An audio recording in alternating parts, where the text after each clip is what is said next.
Treacherous Terrain in a Seaside Town by Bathruyungu. A walk into town reveals layers upon layers of history.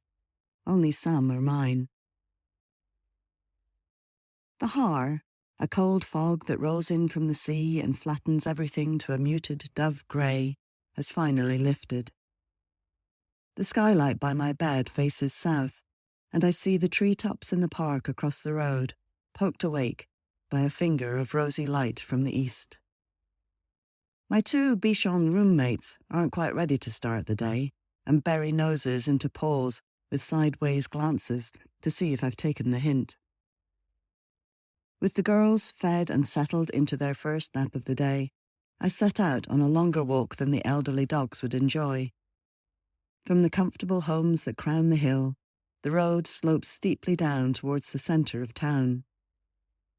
Mature trees rise above high granite walls on both sides of the street. Sturdy oaks, modest and compact.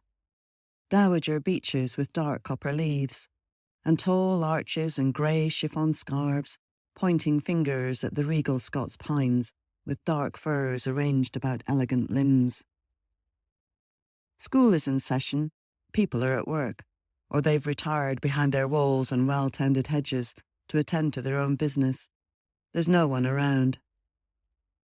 Yesterday, walking the dogs in the park across the street, I met a youngish black man with a middle-aged Rottweiler on a long leash. He was a good-looking guy with a hip beard and an afro shaved close up the sides to a tall, hat-like puck. The man was stiff with a habitual wariness that immediately revealed itself in actions intended to prove that he wasn't a threat. He reined in his dog, shrinking himself into the margins of the path, eyes expressionless and fixed on the ground. He jumped a little when I said hello. The man had a London accent, and it turned out that his mother came from Camberwell, where I worked as a nurse in the 1980s. I hear that part of London is fashionable now and pricey, but back in the day it was staunchly working class. It was home to many immigrant families from Caribbean and African Commonwealth countries, and I loved exploring the greengrocers and trying to cook tropical produce I had never seen before. "Don't see many black or brown people around here," I said. He laughed. "Nah, man, not many of us round here." Conspiracy established, I walked on, wondering why I hadn't noticed earlier. It dawned on me that people had noticed me, the little boy staring in the cereal aisle, and the way his mum turned her back on me, the sullen unhelpfulness of the bus driver. An elderly busker had a happy wink for others who put money in his hat, but when I did the same, he frowned into his harmonica, as if his dog's life depended on him getting the notes right. The best way I can describe it is indifference with hostile intent. Echoes of memory from my childhood had been hiding in those and similar interactions, although I hadn't surfaced them for inspection. And that reaction is also a holdover from childhood, and an age when it wasn't polite to question how your elders and betters behaved. It's curious how racism hits me differently here than in the States. It feels more personal.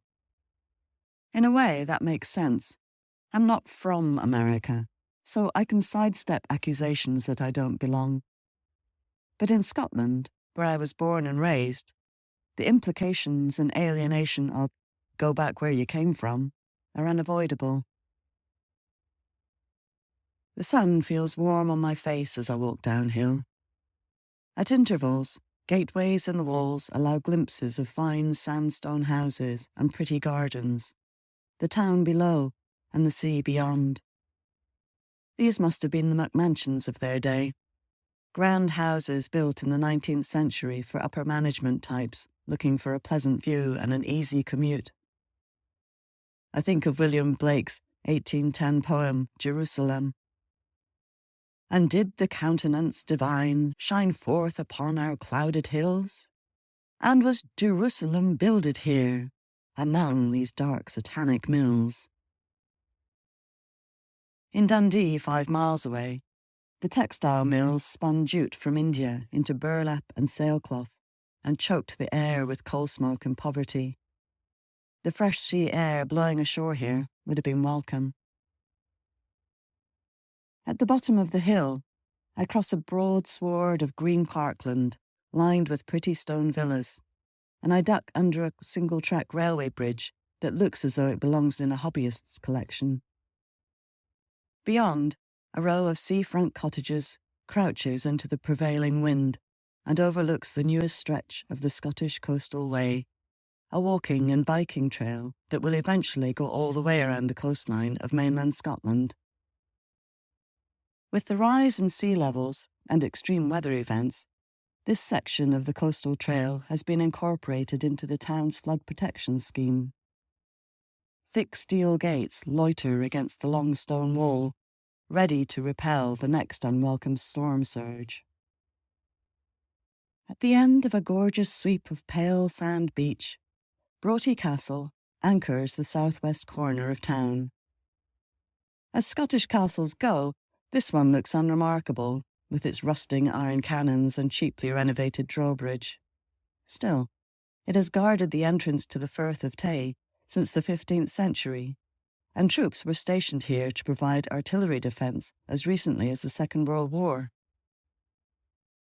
Scotland is peppered with military installations, ancient and less so. I was born barely 16 years after the war ended, and its shadow lingered. Growing up through the 60s, the remnants of sea defences littered the beaches, and we played in deserted pillbox bunkers. Seafront promenades had huge anti-submarine mines that had been dredged up, disarmed, and made into collection boxes. I remember being lifted up to drop pennies into the slot for wounded veterans' charities. I'm currently working on a war story of sorts. It's about a Scotswoman who spied for Germany between the world wars.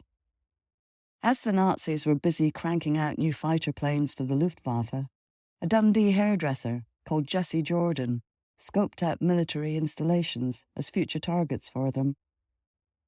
Jessie had pulled herself out of poverty to build a successful business, though she proved to be an ineffective spy. Her 2 marriages, both to German Jews, make her an unlikely Nazi sympathizer, and I'm intrigued about her motivations. Looking along the Firth from the outer reaches of town, the water seems calm, and Dundee looks harmless in the distance. The city is attempting another renaissance, with a new university offering courses in tech and entrepreneurship. Industrial warehouses and enormous white turbine masts awaiting shipment block the view of new developments on the waterfront, including the award-winning architecture of the Victoria and Albert Museum. Maybe I should give Dundee another chance, but for now, I'm headed across the Firth to Fife on my way to Edinburgh and my next pet family. If you're listening to this story on the podcast, be sure to check out my Substack page, Whole Story Shortly, to see photographs from this story.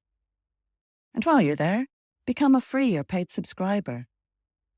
Readers like you subscribe to Whole Story Shortly to encourage my writing and follow my travels.